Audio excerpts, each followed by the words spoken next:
পারবেন তো? আসসালামু আলাইকুম। শেখ জসিমউদ্দিন রহমানীকে অনেকে আহলে হাদিস বলে, আপনার একান্ত মতামত আশা করছি। আচ্ছা, একজন যুবক, তিনি কয়েকদিন আগে মারা গেছেন, নাম আয়াত আলী, ওনার জন্য দোয়া করবেন। শেখ জসিমউদ্দিন রহমানী সাহেবকে যারা আহলে হাদিস বলে, তাদের কাছে আহলে হাদিসের সংজ্ঞাটা জিজ্ঞেস করবেন। মানে আহলে হাদিসের আসলে সংজ্ঞা কি? আহলে হাদিসের মূল অর্থ হলো মুহাদ্দিস। আহলে হাদিসের মূল অর্থ কি? মুহাদ্দিস। তিরমিজি শরীফ খোলেন, দেখবেন লেখা আলাইহি আমালু আহলিল হাদিস।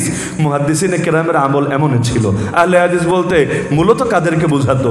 আহলে হাদিস মানে বুখারী, আহলে হাদিস মানে মুসলিম, আহলে হাদিস মানে তিরমিজি, আহলে হাদিস মানে নাসাই ইত্যাদি ইমামরা। এখন বাংলাদেশে এসে, আমাদের উপমহাদেশে এসে আহলে হাদিস শব্দ চুরি হয়ে গেছে।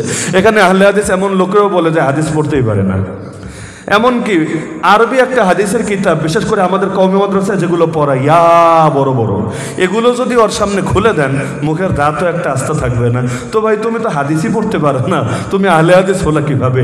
আহলে হাদিস বলতে তো মুহাদ্দিস বলা হয়, কিতাবের মধ্যে এই সংজ্ঞাটাই লেখা আছে। হ্যাঁ, দ্বিতীয় জবাব দিতে পারে যে আহলে হাদিস মানে যারা হাদিস মানে। তো আহলে হাদিস বলতে যদি হাদিস মানে অর্থ হয়, তো আহলে হাদিস না এমন লোকই তো এই দেশে বহুত আছে, বরঞ্চ তারাই সংখ্যায় বেশি। এরা হাদিস মানে না, এরা হাদিস না মানলে আর ইমানদার থাকবে কিভাবে? সব তো বেঈমান, সব তো কাফের, সব তো জাহান্নামী। আর যদি অর্থ হয় না, তুমি একটা হাদিস মানো, সে আরেকটা হাদিস মানে, তাহলে নাম চুরি করো কিভাবে? কেউ যদি নাম দেয় যে আমাদের দলের নাম বাংলাদেশ মুসলিম কমিটি, মনে করেন আমাদের দলের নাম বাংলাদেশ মুসলিম কমিটি, এই নামের মানেই হইল অন্যরা হইল কাফের কমিটি। না হলে তোমার নাম মুসলিম আলাদা করে রাখা লাগবে কেন? সবাই তো মুসলিম, তোমার নাম আলাদা করে মুসলিম দেওয়ার মানেই তুমি বলতে চাও অন্যরা মুসলিম না, বা নামধারী মুসলিম হলেও ভেজাল আছে। তাহলে হাদিস বলতে যদি বোঝান মুহাদ্দিস, অবশ্যই তিনি মুহাদ্দিস ছিলেন। জামিয়া মাহমুদিয়া শাইখুল হাদিস ছিলেন, জামিয়া রহমানিয়া ঢাকার, সেখানেরও তিনি হাদিসের উস্তাদ ছিলেন। আরও বহুত জায়গায় তিনি হাদিস পড়িয়েছেন। এই অর্থে বললে আলহামদুলিল্লাহ। আর যদি এই অর্থে না বলে আলাদা দল হিসাবে বোঝায়, আলাদা ফেরকা হিসাবে বোঝায়, তাহলে এটা ভুল কথা।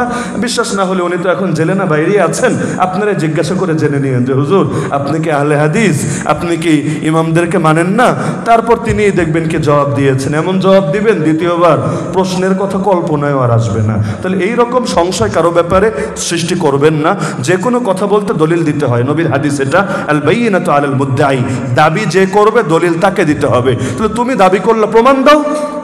একজনের মনে চাইলো হাসিনাও তো এই কাজ করতো, আরে রাজাকার রাজাকার রাজাকার, আরে কিরে ভাই রাজাকার মানেটা কি? যারে মনে চাইলে তারে রাজাকার বললা, যারে মনে চাইলে জামাত শিবির, যারে মনে চাই জঙ্গি বলে নাই। এই হুজুরদের ধরে ধরে জঙ্গি মামলা দেয় নাই, রাস্তা থেকে ধরে ধরে জামাত শিবির বলে চালাইয়া দেয় নাই। জামাত শিবির মানে কি? যে যারা তোমার দল করে না অটো জামাত শিবির, আর দাড়ি থাকলে জামাত শিবির, টুপি থাকলে জামাত শিবির, এগুলো করে নাই। আর জঙ্গি যদি মাদ্রাসার হয় আর মাথায় পাগড়ি টাকড়ি থাকে, দিন কায়েমের কথা বলে, আজ তো জঙ্গি, জঙ্গি হয়ে সন্দেহ নাই। এমনকি ওই যে কাল্লা মানিক ছিল না, কি চেনেন না আপনারা?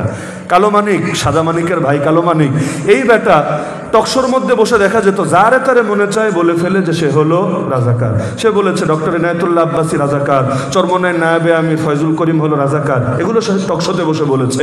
অথচ দুইজনের একজনের জন্ম হয় না 71 সালে, তো রাজাকার হলো কিভাবে? মানে ওর মতের সাথে যার মত মিলবে না সেই হলো রাজাকার। তো যে দাবি করবে তার থেকে দলিল নেবেন, মনে থাকবে। তো এখন দাবি করলো উনি আহলে হাদিস, উনি এটা উনি সেটা, বাট দলিল দে।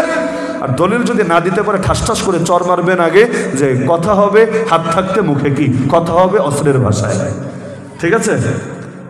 আর দ্বিতীয় প্রশ্নটা করেছে যে একজন ভাই মারা গেছেন, ওনার নাম আয়াত আলী, ওনার জন্য দোয়া করবেন। আমরা সবাই দোয়া করি আল্লাহ তাআলা আমাদের এই ভাইকে জান্নাতুল ফেরদাউস নসিব করুন।